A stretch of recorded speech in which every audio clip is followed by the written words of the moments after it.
My name's Justin Marx. I live here in Seattle. I'm a software designer. Very cool. So what inspired you to make this? So a couple years ago, my wife and I did a trip to Norway, and we spent an afternoon hanging around the opera house.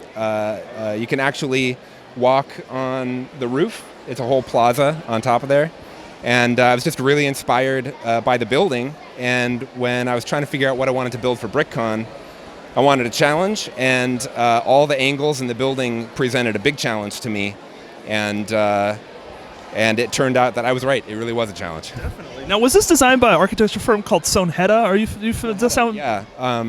It was the project was got a lot of bids. Sonheta won the bids, and I believe they completed the project ahead of schedule and under budget, which is not common. Awesome. Now, describe some of your favorite parts of the build. It's a wonderful design here, but you have certainly a few features that kind of stand out to me. What do you like the most about the build, certain parts of it? Well, the biggest challenge was to create the angles, the slight angle up and the angles down. And actually what I ended up doing was the roof just sits on top.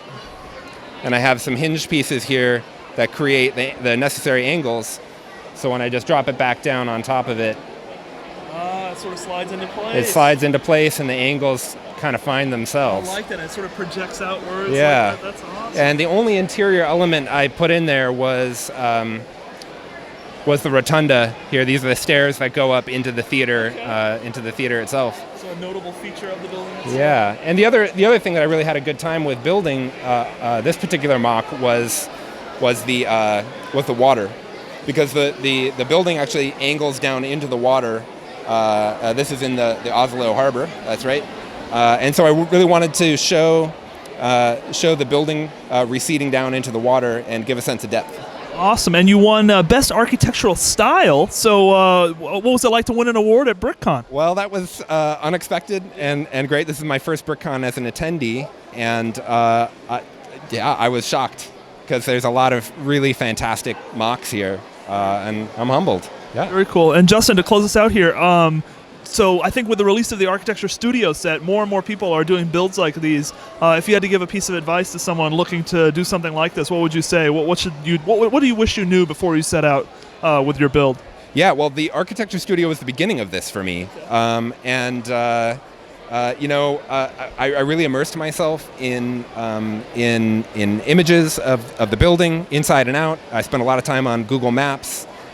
Just getting a feel for it, and I started with a micro scale version of it on an 8x16 plate, just to get a feel for the character of the building.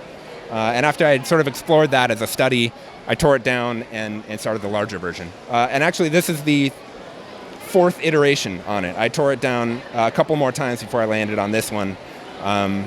And each time I learned a little bit more about the building. So just getting hands-on and exploring the shape and the dimensions and how it all comes together, and just really getting to know the mock as you build.